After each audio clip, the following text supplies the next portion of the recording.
তার মানে কি সত্যি তুফান ঝড়ে উড়ে গেল বাকি সিনেমাগুলো?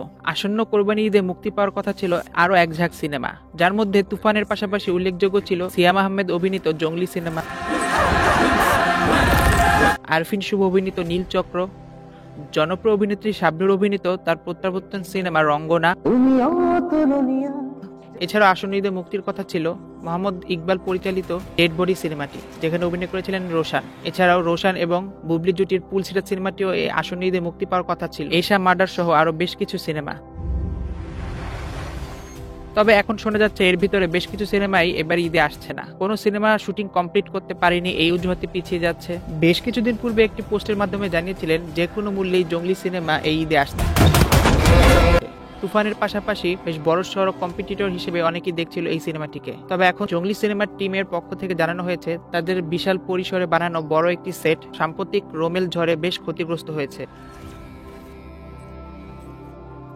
যার কারণে শুটিং এ বিলম্ব হচ্ছে এবং তারা নির্ধারিত সময়ের মধ্যে শুটিং সম্পূর্ণ করতে না পারায় পিছিয়ে যাবে।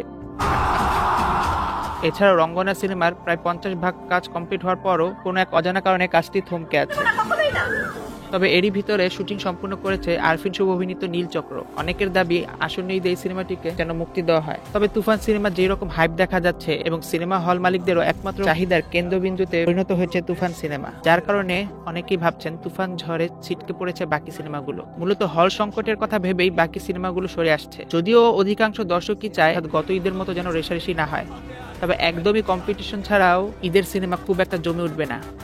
তাই অন্তত ভালো মানের দু একটি সিনেমা যেন এই ঈদে মুক্তি পায়।